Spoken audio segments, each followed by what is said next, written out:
पूर्णमदः पूर्णमिदं पूर्णात् पूर्णमुदच्यते पूर्णस्य पूर्णमादाय पूर्णमेवावशिष्यते। ॐ शान्ति शान्ति शान्तिः। शङ्करं शङ्कराचार्यं केशवं बादरायणं सूत्रभाष्यकृतौ वन्दे भगवन्तौ पुनः पुनः।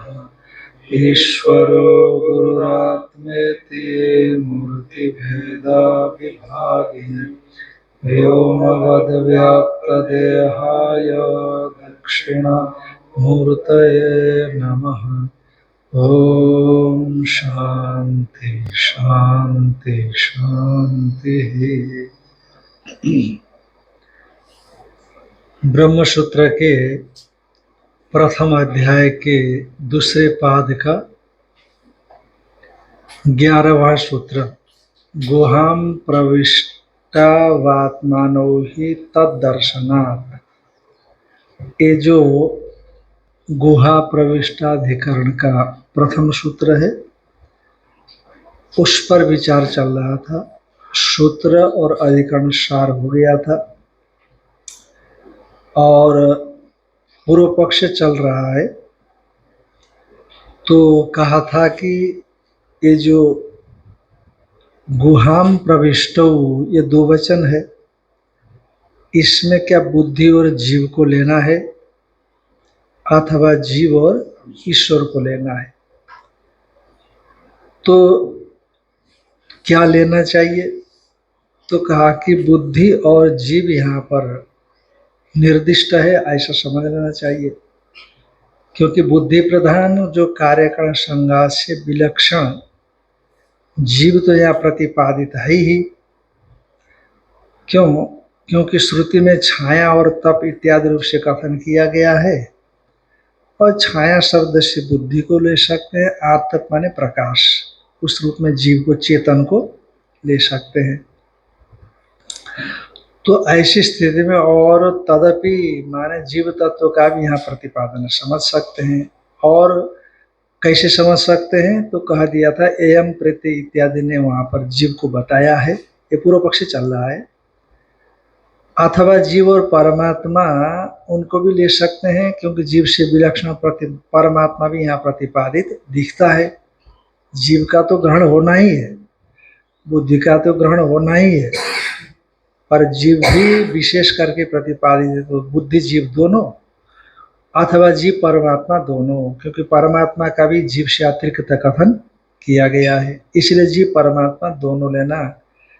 तो जीव और माने परमात्मा का कथन कहाँ किया गया है?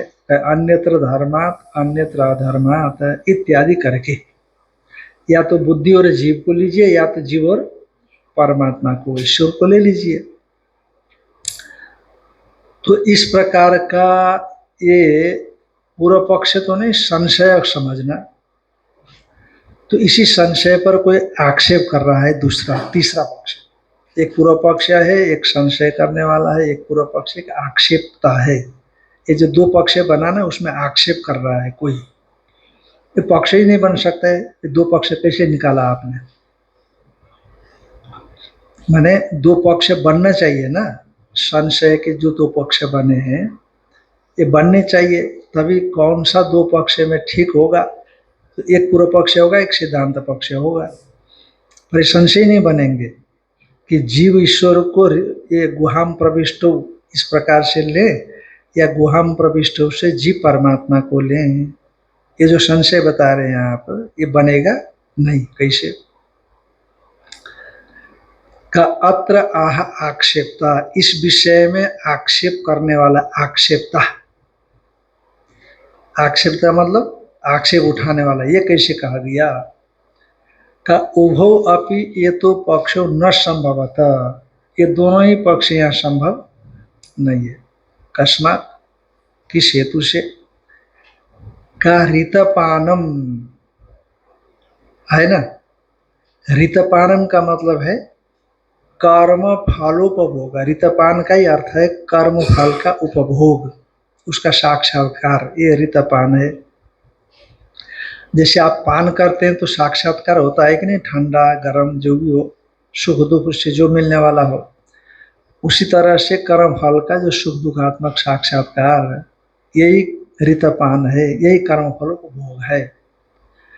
सुकृतस्य लोके इति लिंगात, ऋतपान का मतलब कर्म फल का उपभोग समझना, क्योंकि सुकृतस्य लोके इति लिंगात, क्योंकि अपना जो कार्यकरण संघात रूप शरीर है, इस शरीर में सुकृत माने स्वयं के द्वारा किया हुआ जो कर्म है, सुकृतस्य कर्मणः, तो लोके सुकृत कर्म का लोक जो कर्म फल उसका उपभोग करता है।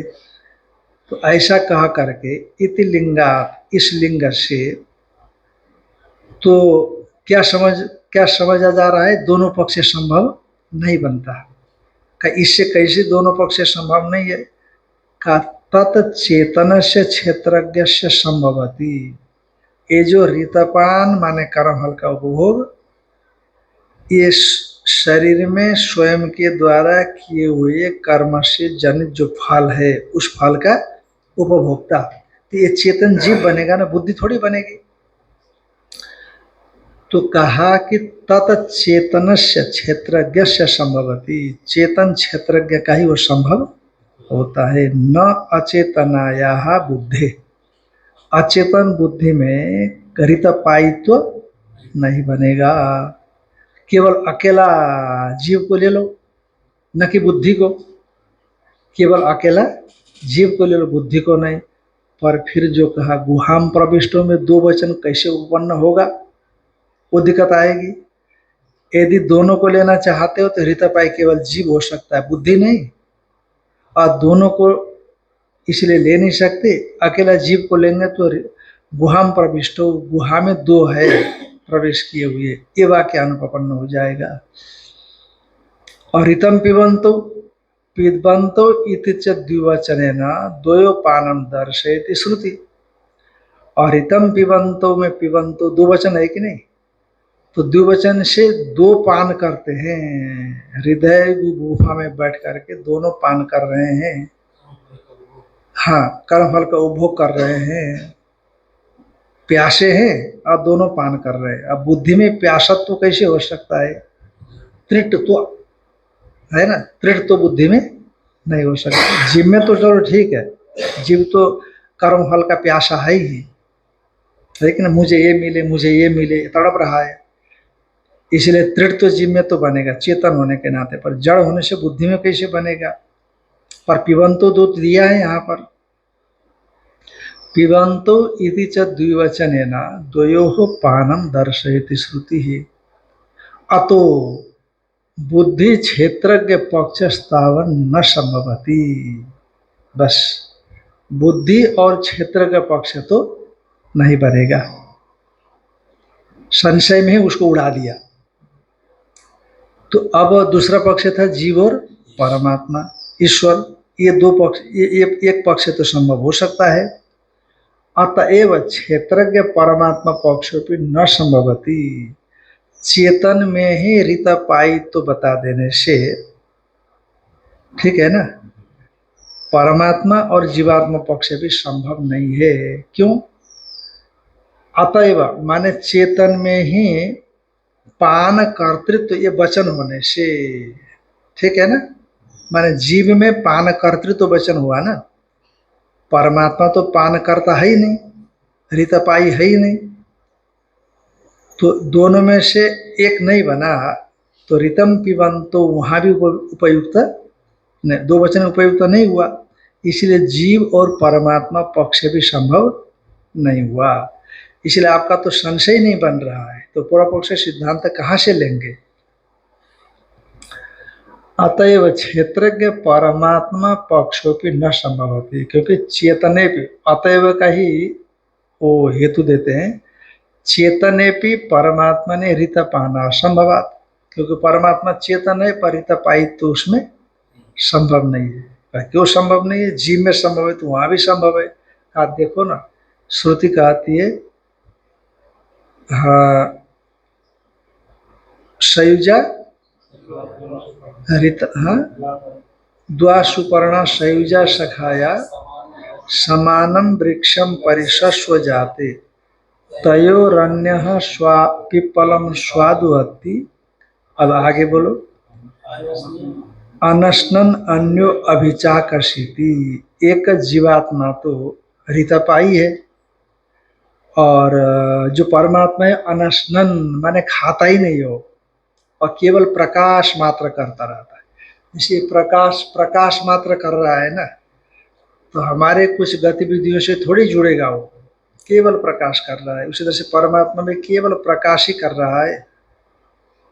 तो ऋतपायित्व जीव है, ऋतपायित्व जीव में है, न कि परमात्मा में। जीव कर रहा है, ठीक है भाई करो, हम प्रकाश दे रहे हैं, जैसे हम कर रहे हैं, सत्संग कर रहे हैं तो प्रकाश मिल रहा है, स्वाध्याय करें प्रकाश मिल रहा है। अनशनन, अन्य माने परमात्मा ईश्वर, अनशनन माने उपभोग न करता हुआ, अभिचाकर्षिति। हाँ, अभि चकाश्री दीप्तो धातु, चकाश्री दीप्तो माने प्रकाश अर्थ में, तो इसलिए अभि उपसर्ग लग गया, तो अभिचाकर्षिति केवल प्रकाश मात्र करता है। इति मंत्र वर्णात इति अत्र उच्यते। पूर्व पक्षी कह रहे हैं, पूर्व पक्षी को तो पूर्व पक्ष से निकालना है ना संशय वाक्य में से, और संशय वाक्य बनेगा तो भी पूर्व पक्ष से निकलेगा। संशय वाक्य बनने नहीं दिया आक्षेपता ने, तो पूर्व पक्ष कहाँ से आए? इसलिए पूर्व पक्ष बनाने के लिए अत्र उच्यते, अक्षर करके अत्र उच्यते जब आता है तो सिद्धांति आते हैं, है कि नहीं? और यहाँ पर अत्र उच्यते में सिद्धांति नहीं लेना, ये पूर्व पक्षी लेना।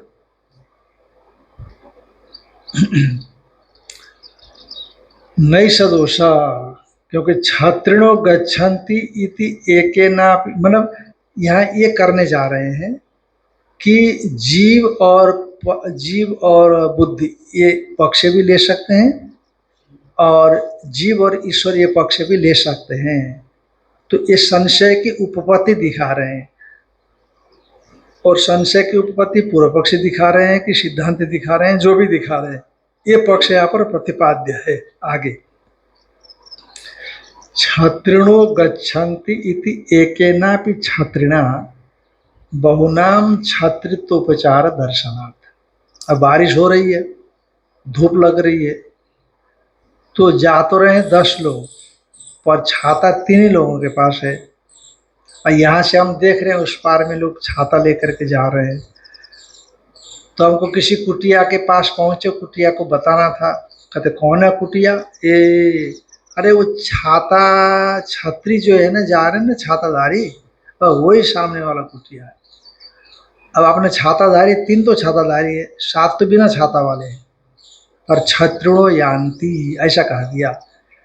तो छत्रिणो यान्ति ये वाक्य छात्री अछात्री दोनों ही गृहित हो जाते हैं। जैसे उसी तरह से ऋतम पिबंतो या गुहाम प्रविष्टो इत्यादि में ऋतपाई बुद्धि होने पर भी जो पात्रित्व जिनमें नहीं है, बुद्धि में या परमात्मा में, वो भी गृहित हो जाते हैं अजहत लक्षणा के द्वारा। 3 प्रकार की लक्षणा होती है, जहत लक्षणा, अजहत लक्षणा, जहत अजहत लक्षणा, जिसको वेदांत में भाग त्याग लक्षणा बोला जाता है। एक भाग का त्याग, एक भाग का ग्रहण।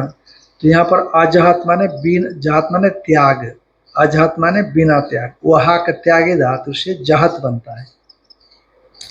तो बिना त्यागे, हाँ हाँ दोनों को लेना, बिना त्यागे। जैसे आपने कहा छात्रिणो यान्ति, तो छाताधारी अछाताधारी दोनों को ग्रहण किया। छात्रिणो गच्छन्ति इति एकेनापि छात्रिणा बहुनाम छात्रित्वोपचार दर्शनात्। एक ही छाताधारी के द्वारा, हाँ एकेनापि छात्रिणा बहुनाम छात्रित्वोपचार, बहुत छाताधारियों में भी छात्रित्व शब्द का, छाताधारी ये शब्द का प्रयोग किए जाने से, एवं उसी तरह से एकेनापि पिबता 2 पिबंतो इति उच्यते। इसलिए ऋतपाई एक ही है पर दोनों पीते हैं, ऐसा कह दिया गया। अथवा यद्वा जीवस्तावत पिबती, अथवा लक्षण मत करना, दोनों ही कैसे हैं, दोनों ही पान करने वाले हैं ऐसा समझ लो। ईश्वर कैसे पान करेगा? अरे पान कराता है ना, ईश्वर के सन्निधि से तो जीव पान करेगा। अब पान कराने वालों को भी पान करने वाला ऐसा बोला जाता है, जो करावे वो भी करता है। जैसे क्या बोला जाता है कि जैसे मांस खाते हैं ना लोग, नॉन वेज खाते हैं, तो नॉन वेज खाने वाले जो होते हैं, केवल खाने वाले को ही नॉन वेज खाने का दोष नहीं लगता, शास्त्र कहता है।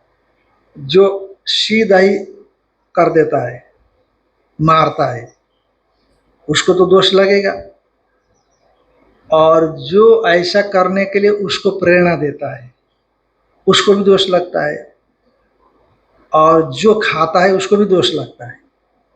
क्योंकि यदि खाने वाला न खाए तो उसका मांस पड़ा पड़ा खराब हो जाए, तो अगली बार से फिर जीव हत्या करेगा? वो नहीं करेगा। इसीलिए खाने वाला, मारने वाला, मरवाने वाला, आपको पता है कि कसाई को मैं बेच रहा हूं तो हलाल करेगा, हलाल बोलते हैं, हलाल करेगा, तो आप कसाई को बेच रहे हैं तो आपको भी दोष लगेगा, ऐसा शास्त्र बोलता है। तो यानी जो प्रेरणा देने वाला है ना, वह भी करने वाला ही मानता है शास्त्र, ऐसा कहने का मतलब। यद्वा जीवस्तावत पिबती, जीव पान करता है, ईश्वरस्तु पाययति, प्रयोजक व्यापार में नीच हो गया है। पिबती ये तो कर्ता अर्थ में तिप हो गया, लट टिप सब पिबती बन गया है ना। पानी धातु का पिवा आदेश हो गया, पाग्राद में स्थान दान इत्यादि सूत्र से। और पाययति मैंने प्रयोजक व्यापार में नीच होकर के वो पापान धातु से पाययति बन गया, पान कराता है, ये अर्थ आ गया।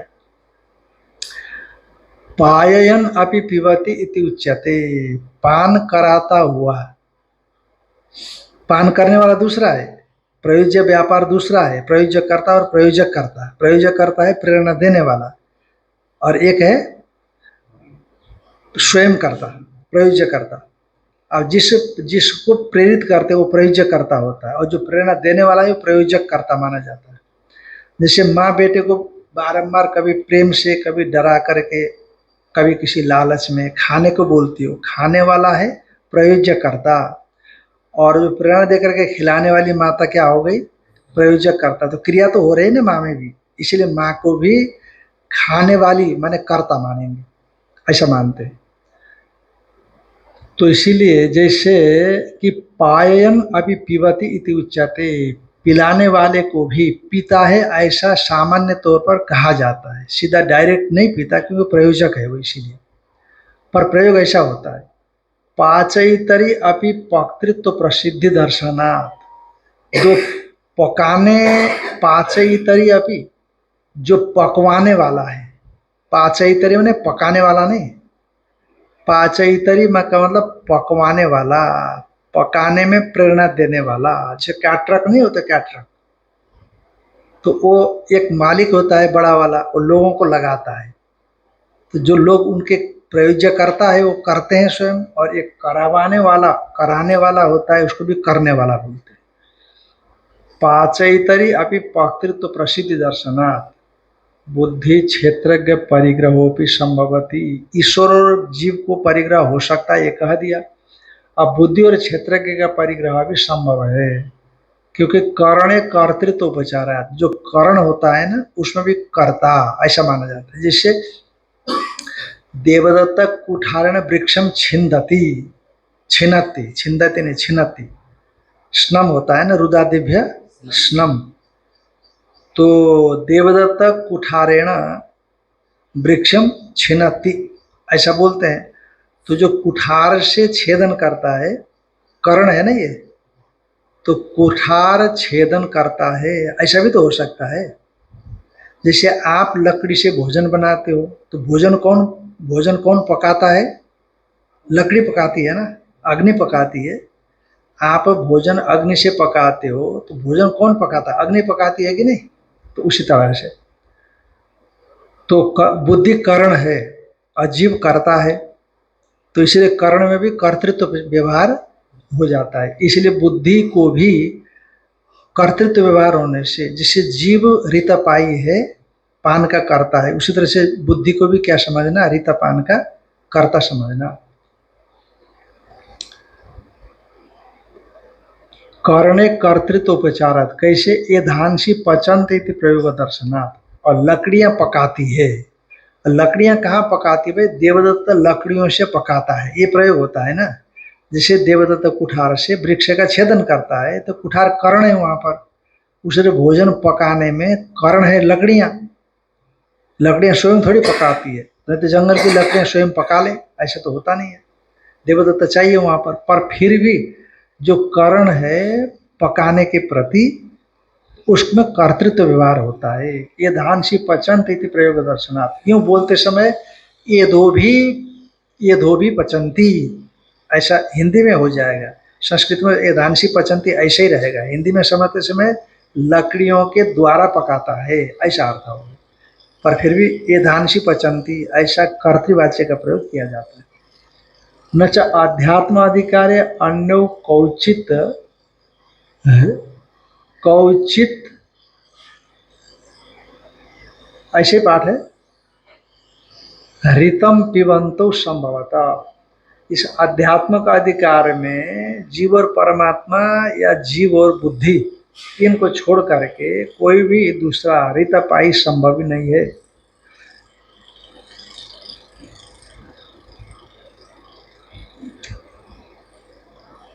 ये क्या संधि है भाई यहाँ पर,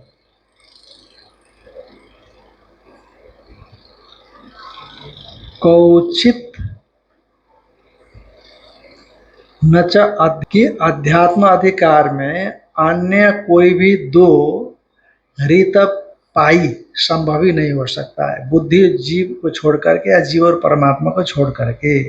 और उपपत्ति बुद्धि में और उपपत्ति परमात्मा में, रीत पाई तुम्हें वही देना जो पूर्व में बताया, तस्मात् बुद्धि जीवो स्याताम, और जीव परमात्मा नो वा, जीव परमात्मा तो पहले बता दिया, इसीलिए संशय बन गया। ध्यान में आया कि नहीं, पहले पूर्व पक्षी ने आक्षेपता ने कहा था संशय नहीं बन रहा है, तो संशय बना दिया गया। तो वा इति संशय किम तावत प्राप्तम, अब पूर्व पक्ष आ रहा है, किम तावत प्राप्तम, क्या प्राप्त हुआ, बुद्धि क्षेत्रज्ञ इति कुतः गुहाम प्रविष्टो इति विशेषणात्, बुद्धि में गुहा में प्रविष्ट है दोनों, ऐसा कहा गया है। गुहा किसको बोलेंगे, पहाड़ों में तो पत्थर की गुफा होती है, पर यहाँ गुहा क्या है, यदि शरीरम गुहा, शरीर को गुहा ले लो, यदि वह हृदयम, जिसके भीतर में बुद्धि रहती है, हृदय आकाश रहता है, बुद्धि रहती है, यदि वह हृदयम गुहा, शरीर गुहा हो अथवा हृदय गुहा हो, उभयथापि बुद्धि क्षेत्रज्ञ गुहाम प्रविष्ट उपपद्यते, चाहे शरीर को ले लो, क्योंकि शरीर के भीतर में बुद्धि क्षेत्र के दोनों है, और यदि गुहा का अर्थ हृदय लेते हैं तो हृदय के भीतर में आकाश में बुद्धि क्षेत्र के दोनों हो सकते हैं, गुहाम प्रविष्ट दोनों को बन गया, उपपद्यते। न च सति संभवे सर्वगतस्य ब्रह्मणो विशिष्ट देशत्वम युक्तम कल्पयितुम। अब यदि कोई दोनों जो परिच्छिन्न गुहा में प्रविष्ट बतलाए जा सकते हैं, तो सर्वव्यापक परमात्मा को गुहा प्रविष्ट रूप से दिखलाना उचित नहीं है। जब बुद्धि और जीव तो परिच्छिन्न माना जाता है उपाधिक होने से, उसको जब बुद्धि गुहा में प्रविष्ट दिखलाया जा सकता है, तो सर्वगत अपरिच्छिन्न आकाश के समान व्यापक परमात्मा को परिच्छिन्न शरीर गुफा अथवा हृदय गुफा में बतलाना उचित नहीं है। न च सति संभवे सर्वगतस्य ब्रह्मणो विशिष्ट देशत्वम युक्तम कल्पयितुम। सर्वगत ब्रह्म का एक विशिष्ट देश की कल्पना नहीं की जानी चाहिए। सुकृतस्य लोके इति च कर्म गोचर अनतिक्रमम दर्शयति। और शरीर में अपने कर्मों के, अपने जो किए हुए कर्म, उन कर्मों का जो लोक माने फल विशेष है, उस फल विशेष में ये रहता है। च कर्म गोचर अनतिक्रमण दर्शयति। अपने कर्मों का विषयता का उल्लंघन नहीं कर सकता है। ऐसा सुकृतस्य लोके, ऐसा कहा गया है न। ऋतम पिबंतो सुकृतस्य लोके, ऐसा कहा गया है क्योंकि वो अपने द्वारा किए हुए कर्म फल का अतिक्रमण नहीं कर सकता। और परमात्मा का ऐसे थोड़ी होता है। नमं कर्माणि लिम्पन्ति न मे कर्म फले स्पृहा। मेरे को कर्म लिपायमान नहीं होते, न मेरा कर्म फल में इच्छा है। तो मैं तो मुक्त हुई हूँ। और इतिमाम यो भी जाना थी, अब मैं ऐसा हूं करके जो जान लेता है। कर्म भीर न सबद्धते, वो भी कर्म से बनता नहीं। मैं तो कर्म से बनता नहीं हूं, क्योंकि नमांग कर्माणि लिम्पन्ति न मे कर्म फल स्पृहा। पर जो ऐसा मैं हूं करके जानता है, वो भी क्या होता है, कर्म फल से बंधन, कर्म फल बंधन से मुक्त हो जाता है। इसीलिए परमात्मा में कर्म का गोचरत्व तो है ही नहीं, तो अतिक्रमण की क्या बात है। प्राप्ति हो तो निषेध हो। परमात्मा तो न सुकृतस्य वा दुष्कृतस्य वा गोचरे वर्तते। परमात्मा न तो सुकृत कर्म का विषय बनता है, न दुष्कृत कर्म का, न पाप पुण्य किसी का भी परमात्मा विषय नहीं बनता। कहते क्यों? न कर्मणा वर्धते नो कन्यन इति श्रुते। उन्होंने तो कर्म से बड़ा होता है, जीवात्मा तो कर्म से बड़ा हो जाता है। हमारे शास्त्रों के हिसाब से कोई प्रधानमंत्री बनता है तो बड़ा माना जाता है कि नहीं? वो तो उनके कर्म है, तपस्या है, तब वो बड़ा हो गया व्यक्ति। और यदि और जो कर्म निकृष्ट कर्म करेगा तो क्या होगा? छोटा हो जाएगा। तो यही बड़ा होना छोटा होना जगत में माना जाता है। पर आत्मा न कर्म से बड़ा होता है, न कर्म से छोटा होता है। तो न कर्मणा वर्धितो इति श्रुते छाया तपो इति च चेतन अचेतनयोर निर्देशोपद्यते। और यदि जीव और परमात्मा को लेंगे तो छाया तपो, ये जो वाक्य है ना, अनुपपन्न हो जाएगा। क्योंकि आतप माने प्रकाश, जीव भी प्रकाश रूप है, परमात्मा भी प्रकाश रूप है। पर छाया कौन होगा? जड़ कौन हो जाएगा? जड़ तो कोई बनेगा नहीं। इसलिए जीव को लेंगे तो जीव छाया हो जाए, बुद्धि और जीव को लेंगे तो बुद्धि छाया हो जाएगी, और जीवात्मा आतप हो जाएगा। तो ये उपपन्न भी हो जाता है। छाया तपो इति चेतन अचेतनयोर निर्देश उपपद्यते। छाया और आतप, ये चेतन और अचेतन का निर्देश उत्पन्न हो सकता है। यदि जीव और परमात्मा को लेंगे तो दोनों को आतप बोलना पड़ेगा। तो श्रुति जो छाया शब्द का प्रयोग करती है अनुपपन्न हो जाएगा।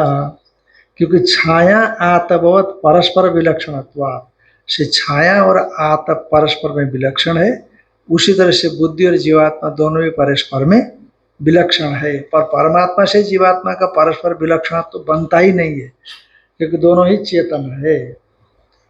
छाया आतपवत परस्पर विलक्षण तस्मात् बुद्धि क्षेत्रज्ञौ यह उच्चयाताम इति एवं प्राप्ति ब्रह्म।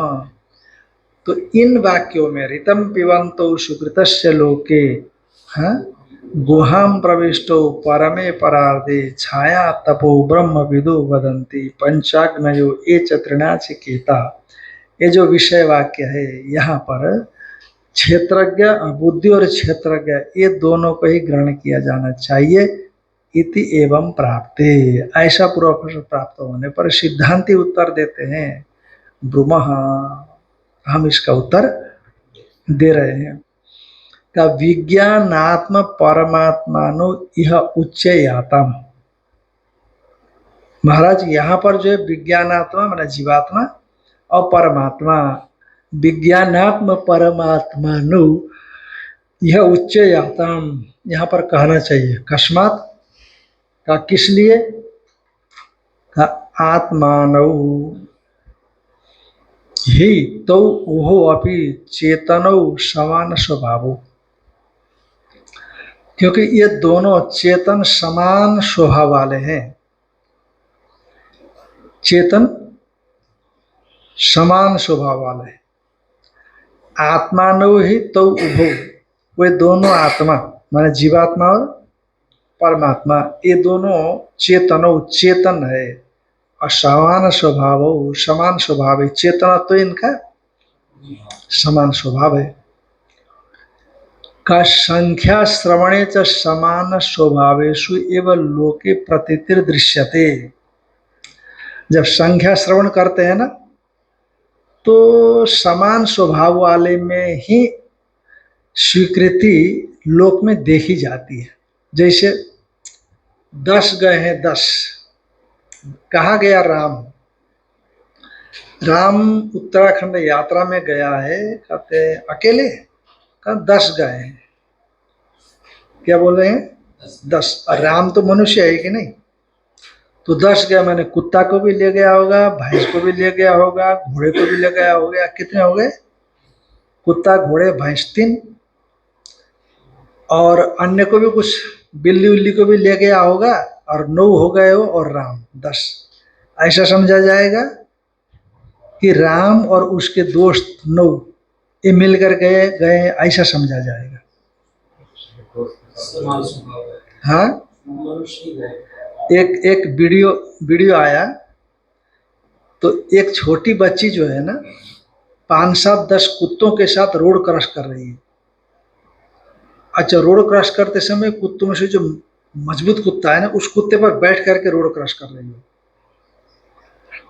और आगे जाने के बाद थोड़ा रोड के साइड में ऊंचा है ना, तो वो शायद कुत्ता उठ नहीं पाता होगा, तो बच्ची उतर जाती है। और फिर कुत्ते चढ़ते हैं, तो फिर बच्ची भी चढ़ जाती है, छोटी बच्ची है। तो उसमें लिखा है, ऊपर से हेडिंग दिया है, Z plus security. Z plus security, ऐसा ऐसा दिया है उदाहरण। कभी कभी ऐसा होता है, परंतु जब हम कहते हैं कि 10 लोग जा रहे हैं, तो उसका अर्थ यही रहता है कि समान जातीय ही जा रहे हैं, ये उसका तात्पर्य रहता है। संख्या श्रवणे च समान स्वभावेषु एवं लोके प्रतीतिर दृश्यते। संख्या श्रवण होने पर समान स्वभाव में ही लोक में प्रतीति माने जानकारी होती है। जैसे आस्य गौर द्वितीयो अन्वेष्टव्य इति उक्ते, इस गौ का, अस्य गो माने इस गौ का, ऐसा अर्थ करना। अस्य गो माने इस गौ का दूसरा ढूंढो, इस गौ का दूसरा ढूंढो। तो इस गौ का दूसरा ढूंढो कहेंगे तो गौ ही ग्रहण किया जाएगा, दूसरा थोड़ी ग्रहण किया जाएगा, भैंस इत्यादि, अश्व इत्यादि। इस गौ का दूसरा ढूंढो, तो इस गौ का दूसरा गौ ही होगी ना, भैंस तो नहीं होगी। तो जो समान स्वभाव वाले ही गृहित किया जाता है संख्या श्रवण होने पर। इत्युक्ते गौरेव द्वितीय अन्विष्यते, दूसरा गौ ही ढूंढा जाता है, न अश्व पुरुषो वा तदिह। उसी तरह से यहाँ पर भी ऋतपाने न लिंगे न निश्चिते विज्ञानात्मनि। ऋतपान लिंग से ये निश्चय माने कर्म फल का भोक्ता,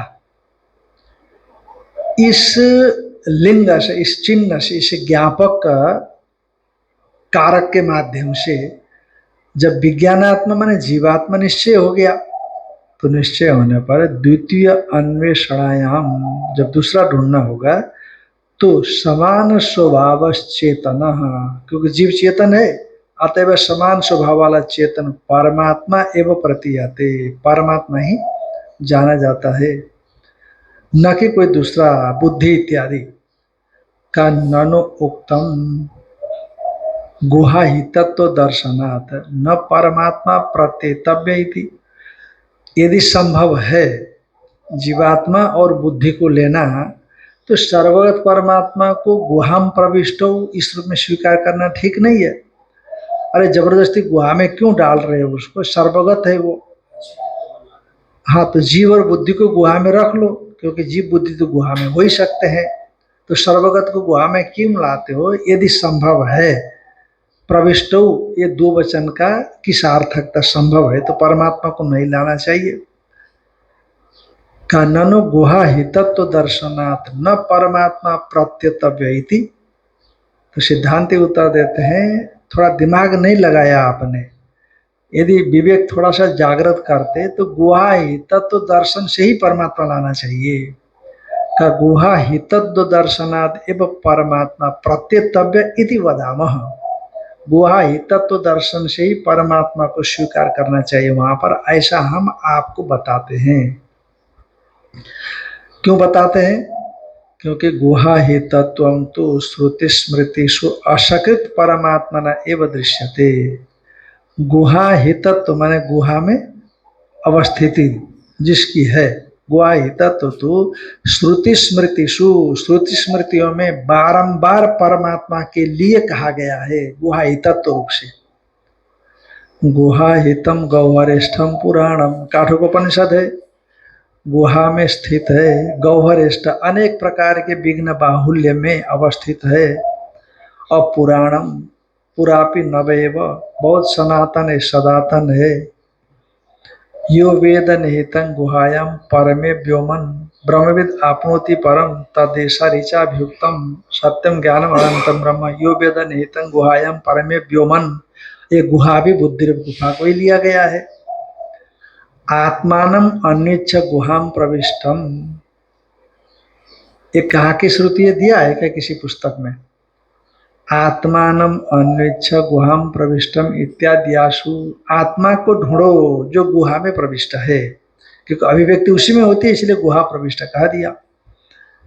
इत्याद्यासु सर्वगतस्यापि ब्रह्मणा उपलब्ध्यर्थो, सर्वगत जो ब्रह्म है उसकी उपलब्धि के लिए, कहीं तो उपासना के लिए, कहीं उसकी उपलब्धि तत्व साक्षात्कार के लिए देश विशेष उपदेशो न विरुद्धते, देश विशेष का उपदेश कोई विरुद्ध नहीं है। अरे सर्वगत है तो इस देश में भी है, यदि इस देश में नहीं है तो अखंड मंडलाकारम, सर्वगत उसको बताना, अनुपन्न आकाशवत सर्वगतश्च नित्य, इस प्रकार से सर्वगत बताना अनुपयुक्त तो होगा।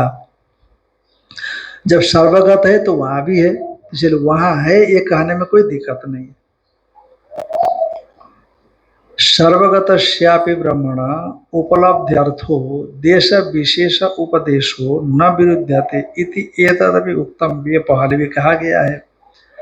सुकृत लोकवर्तित्वं तु छात्रित्ववत् एकस्मिन् अपि वर्तमानम् उभयो अविरुद्धम। सुकृत लोकवर्तित्वम, शरीर के अंतर्गत स्वयं के द्वारा किया हुआ जो कर्मफल, उस कर्मफल का वर्तन करने वाला, कर्मफल वो करने वाला, यह तो छात्रित्ववत, जिस छत्रोयांति में अछत्री को भी छात्री शब्द से, छात्रीण शब्द से जाना जाता है, उसी तरह से सुकृत लोकवर्तित्व जीव होने पर भी परमात्मा उसी जीव से जाना है। सुकृत इस उपलक्षक हो जाएगा परमात्मा का भी। सुकृत लोकवर्तित्वम, फिर वो कैसे होगा? कहा जैसे छात्री अछात्री के लिए भी कह दिया गया उसी तरह से सुकृत लोकवर्तित्व जीव में मानने पर परमात्मा में भी एक कह दिया गया अजात लक्षण से। एकस्मिन् अपि वर्तमानम, सुकृत लोकवर्तित्व एक जीवात्मा में होता हुआ भी छात्रित्व के समान, उभयो अविरुद्धम, दोनों में कोई विरोध नहीं है। छाया तपो इति अविरुद्धम, छाया और आतप परमात्मा और जीवात्मा में भी अविरुद्ध है। क्यों? का छाया तो जड़ है, आतप प्रकाश है, प्रकाश के समान चेतन। का छाया और आतप जो है ना परस्पर विरुद्ध है, ये बतलाने के लिए है। तो वो जीव और परमात्मा में भी आ सकता है, औपाधिक रूप से परस्पर विरुद्ध है कि नहीं? वो तो सर्वज्ञ है, अल्पज्ञ है, वो सर्वव्यापक है, अल्पव्यापक है। वो सर्वज्ञत्व तो उसमें, किंचित ज्ञात तो इसमें है, परस्पर विलक्षण हुए कि नहीं? तो विलक्षणता का द्योतक छाया और आतप शब्द है। छाया आतप परस्पर विलक्षणत्वात् संसारित्व असंसारित्व यो हो, संसारित्व जीव में है, असंसारित्व परमात्मा में है। वो छाया और आतप में दोनों में जैसे पृथकता है, भेद है, उसी तरह से इनमें भी भेद है। अभोक्ता है, पर भोक्ता होने से अभोक्ता कह दिया, अभोक्ता को भी भोक्ता कह दिया। अविद्याकृतत्व संसारित्व से, और ये निश्चित है कि अविद्याकृतत्व जीवगत संसारित्व है, और पारमार्थिकत्वाच असंसारित्व से परमात्मा न, और असंसारित्व पारमार्थिक है और वो असंसारी परमात्मा कहलाता है। तस्मात् विज्ञानात्म परमात्मानो गुहाम प्रविष्टो गृह्यते, इसीलिए विज्ञानात्मा और परमात्मा ही यहाँ पर गुहा प्रविष्ट रूप से गृहित हो जाते, न कि बुद्धि और जीवात्मा। तो विज्ञानात्मा और परमात्मा का ग्रहण किया जाना चाहिए। कैसे, और भी उदाहरण देकर के समझाएंगे इसको फिर हम लोग। अच्छा, कठोपनिषद में है क्या?